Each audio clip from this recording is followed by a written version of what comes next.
Hello everyone, let's start today's topic, regions of the root.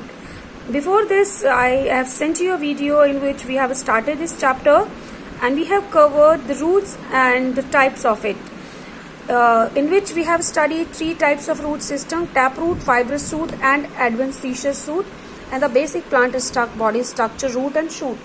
Today we are going to discuss the regions of the root. Root may look like a very simple structure, but it has different regions. This we are going to learn today. How many regions of the root have? So this is this diagram of the root regions. You see this diagram is divided into three main parts. We will come one by one on these. We start from here, root cap. So the root cap is a cap-like structure and it is a thimble-like structure. Thimble means a small cap. So it is a small cap-like structure जो कि root के hair को cover करता है, इसके and को cover करता है. क्यों कवर करता है? क्योंकि while it is making its way to the soil, it should not get disintegrate or it should not get rupture. तो उसको बचाने के लिए the root cap is found here, okay? And just above the root cap, the region of meristematic activity is .1. So this is the region of the meristematic activity. यहाँ पर बहुत सारी meristematic cells पाई जाएंगी एंड दीज मेरिस्टेमेटिक सेल्स, आपको पता है meristematic tissue class 9th में भी आपने पढ़ा था. This is the meristematic tissue keep dividing through out the life of the plant. So these cells of the meristematic region are very active. They are small, they have thin wall and dense cytoplasm. This is the characteristic feature. I am repeating. They are small, wall इनकी बहुत thin होगी and dense protoplasm पाया जाएगा और yes उनमें dividing capacity होगी. So these cells keep dividing through out the life. इसी वजह से जो रूट है वो दूर दूर तक पानी के सर्च में पहुंच जाती है. इन मेरिस्टेमेटिक की वजह से रूट की ग्रोथ होती है. अब इसके ऊपर वाला जिस प्रॉक्सिमल टू दिस, प्रॉक्सिमल मतलब इसके पीछे, इसके दूर वाला जो एरिया है, this is called as region of elongation. Elongation means length. So this lengthy, okay, so this region you see, this is in the length and the region जो कि grow कर रहा है, जिसकी length increase हो रही है, actually this is the area जो कि growth के लिए responsible है. यहाँ से growth हो रही है, cell divide हो रही है, यहाँ से धीरे धीरे धीरे धीरे ये इस तरीके से length increase हो रही है. So this is the region of elongation. जो cells यहाँ divide होती जा रही हैं, कुछ वो dividing cells, कुछ नई सेल्स डिवाइड हो रही है. पुरानी सेल्स का क्या होगा जो डिवाइड हो गई? वो सेल्स इसकी हाइट बढ़ने के बाद या इलोंगेट होने के बाद वो सेल्स क्या करेंगी? वो सेल्स डिफरेंशिएट होकर मैच्योर हो जाएंगी. डिफरेंशिएट का मतलब होता है इन साइंस और इन बायोलॉजी कि कुछ और काम करने लगे और मैच्योर हो जाएं. सो डिफरेंशिएट मीन्स वो मैच्योर होकर कोई और काम करने लगे. It means they are not dividing further, they are mature enough but they are doing some other function. So the cells which are mature, उसके लिए हम डिफरेंशिएट टर्म यूज करते हैं. तो यहाँ पर रीजन ऑफ इलोंगेशन में सेल्स जो है मैच्योर हो गई हैं और वो अब डिवाइड नहीं कर रही, डिवाइड यही वाली सेल्स कर रही हैं. ओके, इसके पीछे वाला जो एरिया है, this is called as region of maturation.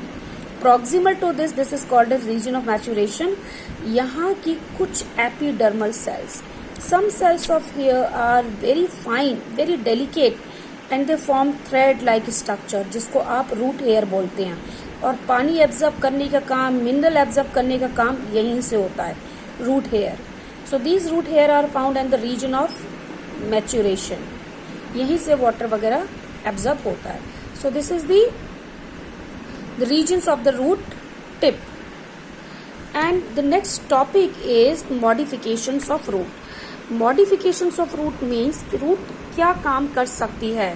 What does root do apart of absorbing water and mineral and giving support to the plant? आप सबको पता है, देखिए रूट सपोर्ट और स्टोरेज तो देगी ही देगी, वाटर मिनरल एब्जॉर्ब करेगी, लेकिन इसके अलावा रूट और क्या काम कर सकते हैं? तो अगर इसके अलावा अदर देन दिस अगर रूट कोई काम करती है तो उसको हम बोलते हैं मॉडिफिकेशन ऑफ रूट. कि रूट अपने वाटर और मिनरल भी एब्जॉर्ब कर रही है, सपोर्ट भी दे रही है, उसके अलावा वो कुछ और काम करने लगे. This is called storage of root, modification of root. तो कुछ रूट्स जो है वो खाना स्टोर करती हैं, फूड स्टोर करके रखती हैं, जैसे कि कैरेट, टर्निप. ये देखिए ध्यान से सुनिए, टैप रूट है दोनों ही. And adventitious root of sweet potato. ये सारी की सारी स्वेलन हो जाती हैं और फूड स्टोर करती हैं। उन्होंने पूछा can you give some more examples of such storing food roots. Yes, we can give some more examples. Radish and beet root are also the roots. वो भी स्वेलन होकर फूड स्टोर करती हैं। तो यहाँ पर हमने देखा कि रूट खाना स्टोर करने का काम करती हैं कैरेट में, टर्निप में, स्वीट पोटैटो में, रेडिश में एंड बीट रूट में। आप भी ऐसे और ऐसे एग्जाम्पल फाइंड करने की कोशिश करिए। इसके अलावा हैव यू एवर वंडर्ड, यहाँ पर देखिए हैंगिंग स्ट्रक्चर जो कि आपने बेनियान ट्री में देखा होगा। बरगद के पेड़ में इस तरीके के, आपने पुराने बरगद के पेड़ में इस तरीके के स्ट्रक्चर देखे होंगे। ये स्ट्रक्चर क्या है? ये ब्रांच नहीं है बच्चों, these are not branch, these are roots. और ये ऑलवेज एडवेंटिशियस रूट्स हैं, एक्स्ट्रा ऑर्डिनरी रूट्स।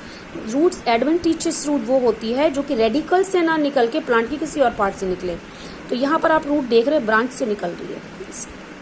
तो ये एडवेंटिशियस रूट ब्रांच से निकलती हैं। और क्यों निकलती हैं?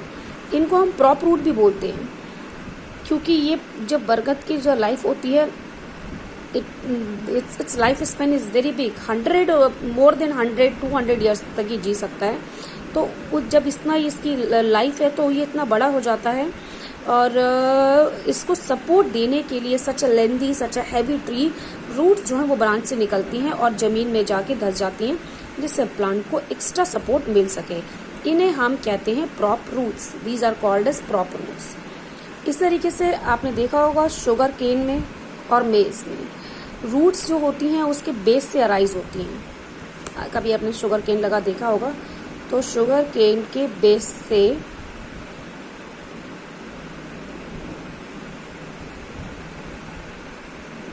यहाँ से रूट अराइज होगी।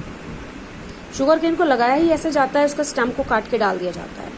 तो ये इसके नोड मतलब जहाँ से लीव्स निकलती हैं वहाँ से ये रूट्स अराइज होती हैं और इसको सपोर्ट देती हैं। So these are called as stilt root.